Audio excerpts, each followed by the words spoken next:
జై బాలయ్య. సో బాలకృష్ణ గారి డాకు మహారాజ్ చూడడం అయితే అయ్యింది ఈరోజు. సో మూవీ నాకు వర్కౌట్ అయ్యిందని అడిగితే నాకు వర్కౌట్ అయ్యిందనే చెప్తాను. నేను మూవీ ఓవరాల్గా అయితే బాగుంది. ఫ్లాస్ లేవా అంటే ఫ్లాస్ ఉన్నాయి. అది ఏంటో అనేది మనం ఈ వీడియోలో అయితే ఒకసారి మాట్లాడదాము. అంటే ఇప్పుడు టెక్నికల్ ఆస్పెక్ట్స్లోకి దిగి ప్రతి సినిమాని టెక్నికల్ ఆస్పెక్ట్స్లో చీల్చి మాట్లాడితే అది వేరేలా ఉంటుంది. మనకంత అవసరం లేదు. మూవీ డీటెయిల్స్ అండ్ మూవీ రివ్యూకి వెళ్లే ముందు మీరు ఎవరైనా కొత్తగా వచ్చిన నా ఛానల్కి సబ్స్క్రైబ్ చేసుకోవడం మాత్రం మర్చిపోకండి. అండ్ వీడియోని లైక్ కూడా చేయండి. మీరు ఇచ్చే సబ్స్క్రైబ్ అండ్ దానివల్ల వచ్చే ఎంకరేజ్మెంట్తో ఇంకా వీడియోస్ కుమ్మేస్తూ ఉంటాను. So let's dive into Daaku Maharaj movie review. Game changer review కూడా పెట్టాను అనమాట. ఛానల్లో ఉంటుంది, మీరు వెళ్ళి చూడండి. దానిలో ఒక చిన్న కామెంట్ అయితే వచ్చింది అనమాట. నేను అందులో బాగా ఓవర్ యాక్షన్ చేశారు, వీడి ఓవర్ యాక్షన్ అని చెప్పేదో పెట్టారు. ఈసారి కొంచెం తగ్గే మాట్లాడతానులే. నేనైతే పాజిటివ్ గురించి మాట్లాడితే మెయిన్ పాజిటివ్ మాత్రం బాలకృష్ణ గారు అండి. మూవీ హైలైట్ బాలకృష్ణ గారు అనే చెప్తాను నేనైతే. ఆయనకి ఎలివేషన్స్ అయితే మూవీలో సరైన చోట్ల బాగా పడ్డాయి. ఎలివేషన్స్ కూడా మంచి వర్కౌట్ అయిందైతే అనిపించింది నాకైతే. ఎలివేషన్స్ మూవీ స్టార్టింగ్ లో ఇంట్రడక్షన్ ఉంటుంది. ఆ సీన్ ఒక ఫారెస్ట్ లో సీన్ ఉంటుంది, ఎంట్రీ సీన్ అనమాట, యాక్షన్ సీక్వెన్స్. అది నిజంగా నేనైతే అంత బాగుంటుందని ఎక్స్పెక్ట్ చేయలేదు ట్రైలర్ లో చూసిన తర్వాత అయితే. బట్ మూవీలో మాత్రం చింపి పడేశారు ఆ సీన్ మాత్రం. And don't miss the intro scene for sure. కానీ మెచ్చుకోవాల్సింది ఏంటి అంటే ఆయన age related movies and concepts తీసుకొని చేయడం అండ్ ఆ ఏజ్ రిలేటెడ్ రోల్స్ తీసుకొని చేయడం అయితే స్టార్ట్ చేశారు. So that is appreciable. అంటే ఇంకా ఈ చిన్న చిన్న హీరోయిన్స్ తో అలా కాకుండా two characters and roles select చేసుకొని ఆ స్టోరీస్ అయితే ఆయన చేస్తున్నారు అనమాట. So that's big thumbs up. చెప్పాలంటే తమన్ గారు కొట్టారు బ్యాక్గ్రౌండ్ మ్యూజిక్. బాలకృష్ణ గారు స్క్రీన్ మీదకి వస్తే ఆయన బ్యాక్గ్రౌండ్ మ్యూజిక్ వేస్తారనమాట.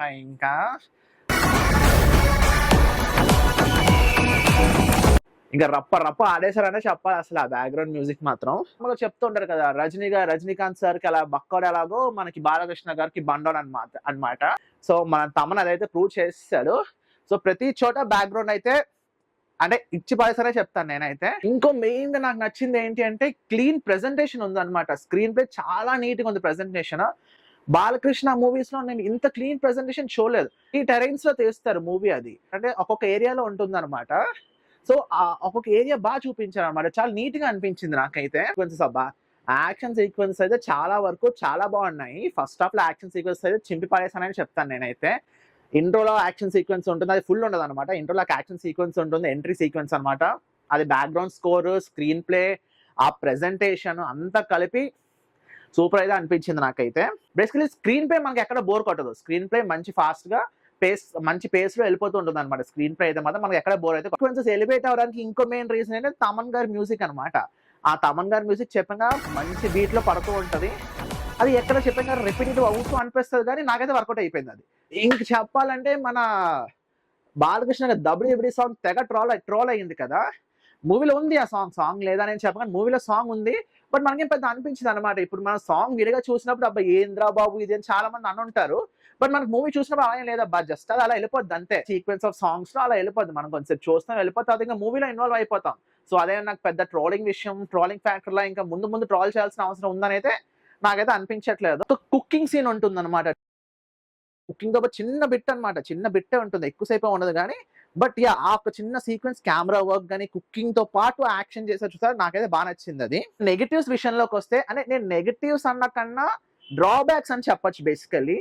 సో డ్రాబ్యాక్స్ విషయంలోకి వస్తే regular story or regular template ఉంటుంది అనమాట. జనరల్ గా చూసే బాలకృష్ణ మూవీస్ ఎలా ఉంటుందో సేమ్ అదే రెగ్యులర్ టెంప్లెట్ లో మూవీ ఉంటది అనమాట. పెద్ద కొత్తగా అయితే మనకి ఎక్కడ ఏవి అనిపించదు. యాక్షన్ సీక్వెన్సెస్ కానీ బాలకృష్ణ ప్రెజెన్స్ కానీ అంత చాలా బాగుంటది.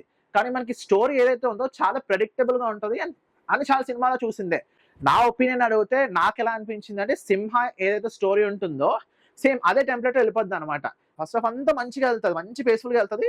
సెకండ్ హాఫ్ వచ్చేసరికి ఇంకా మన బాలకృష్ణ ఎన్బికే టెంప్లెట్ లోకి వచ్చేసి కొంచెం డౌన్ అయిపోతుంటుంది అనమాట మూవీ. నాకు తెలిసి ఈ యొక్క నెగిటివ్ పాయింట్ తప్ప మూవీస్ లో పెద్ద నెగిటివ్ చెప్పాల్సిన అవసరం అయితే లేదు. మూవీ బోర్ ఎక్కడ కొట్టదు. స్క్రీన్ ప్లే మంచి పేస్ లోనే వెళ్ళిపోతూ ఉంటది అనమాట. సో స్క్రీన్ ప్లే ఇంట్రెస్టింగ్ వెళ్ళిపోతూ ఉంటది. బట్ రెగ్యులర్ ఇంకా విలన్స్ ఉంటారు, ఒక్కొక్క విలన్ చంపుతూ ఉంటాడు. సో ఇంకా ఇదే వెళ్తూ ఉంటది అనమాట. బేసికలీ కొత్తదనం ఏది ఉండదు. బేసికలీ వేరే పెద్ద నెగిటివ్ పాయింట్స్ గురించి మనం మాట్లాడాల్సిన అవసరం అయితే లేదు. అంటే ఇప్పుడు టెక్నికల్ ఆస్పెక్ట్స్ లోకి దిగి ప్రతి సినిమాని టెక్నికల్ ఆస్పెక్ట్స్ లో చీల్చి మాట్లాడితే అది వేరేలా ఉంటుంది. మనకంత అవసరం లేదు. బాలకృష్ణ గారు స్క్రీన్ లో ఉన్నారు, మనం మోస్ట్లీ బాలయ్య మూవీ దేనికి వెళ్తాం, ఆయన చూడడానికి వెళ్తాం మోస్ట్లీ. సో ఆయన వరకు ఆయన చాలా న్యాయం చేశారు. అండ్ ఆయన చూపించడం కూడా డైరెక్టర్ కూడా మంచి పనే చేశారు. ఐ మీన్ చాలా గుడ్ వర్క్ చేశారు అనమాట. Bobby he did a good work అనే చెప్తాను నేనైతే. సో దాంట్లో ఎక్కడ డిసప్పాయింట్ అయితే చేయరు. మూవీ గుడ్ వాచ్ కావాలంటే నేను గుడ్ వాచ్ అనే చెప్తాను. ప్రెడిక్టబుల్ స్టోరీ లైన్ పక్కన పెట్టేయండి.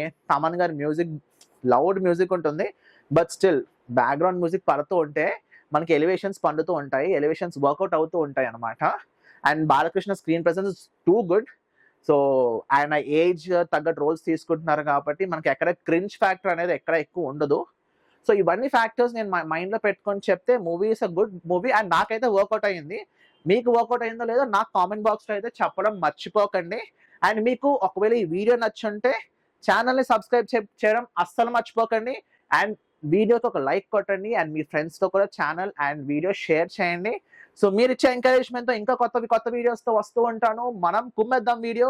Let's grow together. And once again please subscribe to my channel. Bye bye, take care and happy Sankranti.